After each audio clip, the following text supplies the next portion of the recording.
Good morning children, welcome to Hindi class. बेटा पिछले अध्याय में हमने भाषा, लिपि और व्याकरण के बारे में पढ़ा था। हमने पढ़ा था कि भाषा ध्वनियों के मेल से बनी है। व्याकरण में ध्वनि का अर्थ वर्ण होता है। ध्वनियों के मेल से शब्द, शब्दों के मेल से वाक्य और वाक्यों के मेल से भाषा बनती है। बच्चों, आज हम इस वीडियो के माध्यम से वर्ण विचार के बारे में पढ़ेंगे।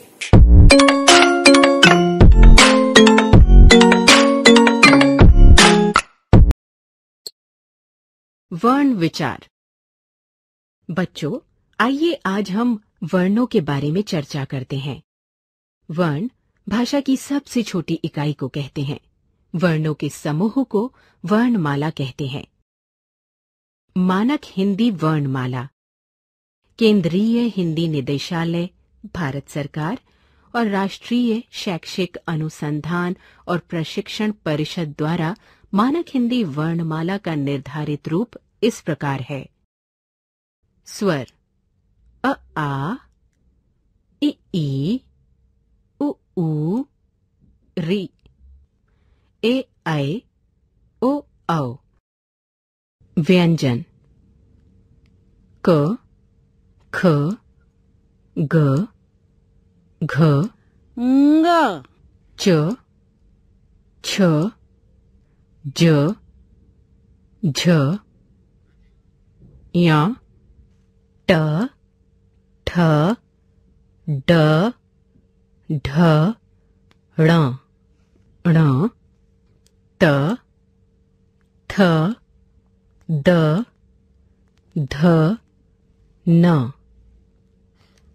प, फ, ब, भ, म, य, र, ल, व, श, श, स, ह। संयुक्त व्यंजन क्ष, त्र, ज्ञ, क्ष्र।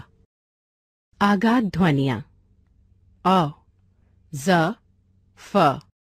वर्ण के 3 भेद होते हैं: स्वर, व्यंजन, अयोगवाह। अब हम इनके बारे में अलग अलग ढंग से पढ़ेंगे। क, स्वर।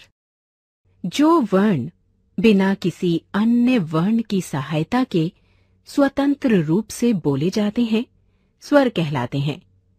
हिंदी में स्वरों की संख्या 11 है।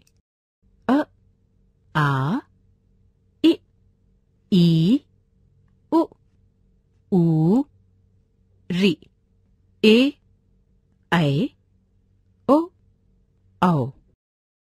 उच्चारण पर लगने वाले समय के आधार पर स्वरों के 3 भेद होते हैं: ह्रस्व स्वर, दीर्घ स्वर और पलुत स्वर।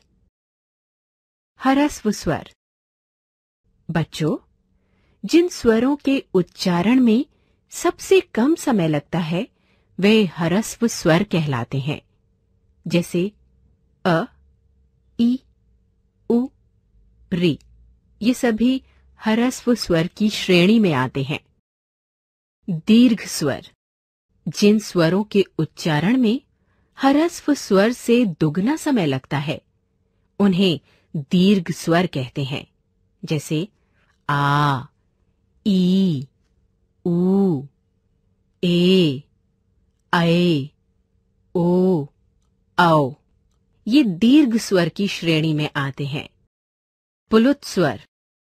जिन स्वरों के उच्चारण में ह्रस्व से तिगुना समय लगता है उन्हें प्लुत स्वर कहते हैं। जैसे ओम, हे राम।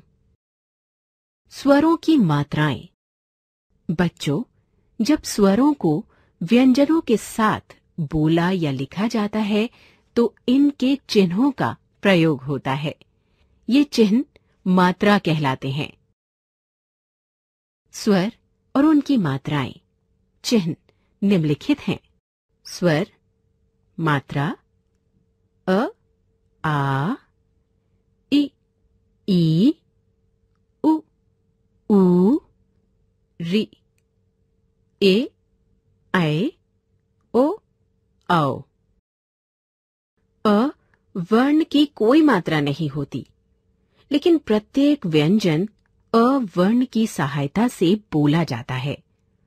अतः सभी व्यंजन इस प्रकार लिखे जाते हैं: क, ख, ग, च, छ, ज आदि।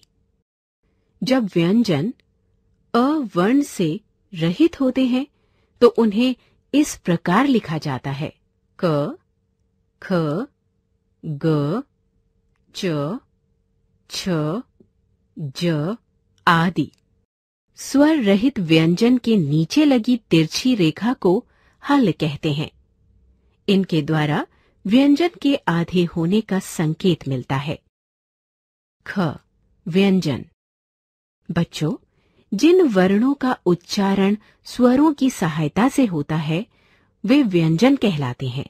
अब आइए व्यंजन के भेदों को जानें। इसके 3 भेद होते हैं: स्पर्श व्यंजन, अंतस्थ व्यंजन, ऊष्म व्यंजन। स्पर्श व्यंजन जिन व्यंजनों का उच्चारण करते समय श्वास मुख के विभिन्न स्थानों का स्पर्श करती हुई बाहर निकलती है, उन्हें स्पर्श व्यंजन कहते हैं।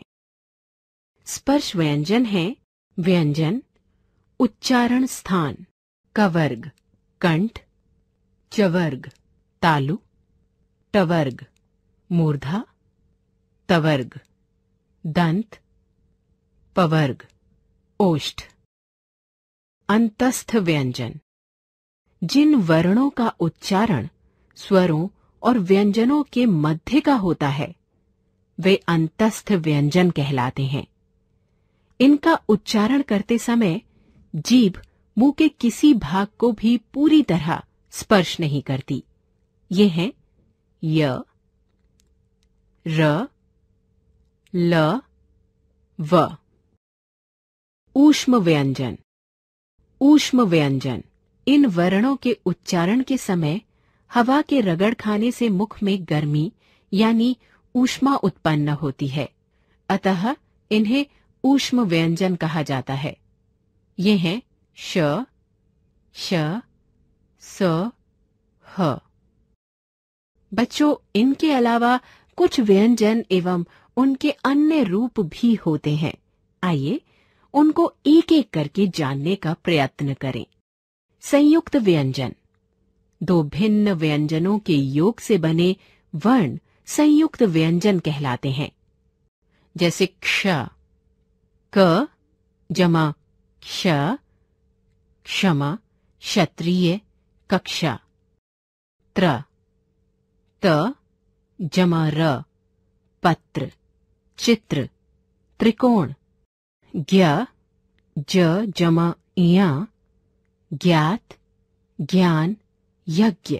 श्र, श जमा र, श्रम, श्रमिक, श्रेष्ठ। द्वित्व व्यंजन 2 समान व्यंजन ध्वनियों से बने संयुक्त व्यंजन द्वित्व व्यंजन कहलाते हैं। इनके उदाहरण हैं च जमा च, चच, सच्चा, कच्चा, बच्चा। क जमा क, कक, पक्का, चक्का, सिक्का। त जमा त, तत्, कुत्ता, पत्ता, छत्ता। द जमा द, दद, गद्दा, रद्दी, चद्दर। ट जमा ट, टट, भुट्टा, पट्टा। न जमा न, नन, अन्न, भिन्न, पन्ना। इनके अतिरिक्त हिंदी में 2 या 2 से अधिक व्यंजनों के मेल से बने अनेक संयुक्त व्यंजन हैं। इन्हें व्यंजन गुच्छ भी कहते हैं। जैसे उज्ज्वल, उ जमा ज, जमा ज, जमा व, जमा अ, जमा ल, जमा अ, ज्योत्सना, ज जमा य जमा ओ जमा त जमा स जमा न जमा आ। बच्चों, अब हम र व्यंजन के रूपों की चर्चा करेंगे। र व्यंजन के रूप। र ऐसा व्यंजन है जिसका अन्य व्यंजनों के साथ मेल होने पर उसका रूप बदल जाता है। आइए अन्य व्यंजनों के साथ इसके मेल को देखें। यदि र स्वर रहित होता है तो ये अगले व्यंजन के सिर पर इस रूप में लगता है। इसे रेफ कहते हैं। जैसे ध जमा र जमा म, धर्म। क जमा र जमा म, कर्म। प जमा र जमा व, पर्व। यदि र से पूर्व व्यंजन स्वर रहित हो तो र पूर्व व्यंजन के नीचे इस रूप में आता है। इसे पदेन कहते हैं। जैसे ग जमा र ग्र, ग्रह। भ जमा रा भ्र, भ्रम। क जमा र क्र, क्रम। ट तथा ड के साथ र नीचे इस रूप में लगाया जाता है। इसे भी पदेन कहते हैं। जैसे ट जमा र ट्र, ट्रक, ट्राम। ड जमा र ड्र, ड्रम, ड्रामा। आगत ध्वनियां। हिंदी भाषा में विदेशी भाषाओं के शब्दों के साथ आई ध्वनियां आगत ध्वनियां कहलाती हैं। जैसे औ, डॉक्टर, ऑफिस, हॉल, कॉलेज। ज सजा, जरा, जमींदार। फ कफन, खफा, फन। अयोगवा। बच्चों, अ अनुस्वार और अह विसर्ग अयोगवा हैं। ये न तो स्वर हैं और न व्यंजन। ये अ के योग से बोले और लिखे जाते हैं। अनुस्वार। इस ध्वनि का उच्चारण म या न के समान होता है। इसका लिपि चिन्ह ये है। इसका प्रयोग स्वरों और व्यंजनों के ऊपर बिंदु के रूप में किया जाता है। जैसे कंस, हंस, अंश आदि। विसर्ग। स्वर से परे जो दो बिंदियां लगाई जाती हैं वे विसर्ग कहलाती हैं। इनका उच्चारण केवल संस्कृत से आए कुछ तत्सम शब्दों के साथ ही किया जाता है। अतः, प्रायः, प्रातः आदि। इसका उच्चारण आधे ह के जैसा होता है। अनुनासिक। अनुनासिकता वर्णों का एक गुण है। इसको चंद्र बिंदु भी कहते हैं। इसका चिन्ह ये है। इसका प्रयोग स्वरों और व्यंजनों के ऊपर किया जाता है। जैसे आंख, चांद, मां, गांव, सांप आदि।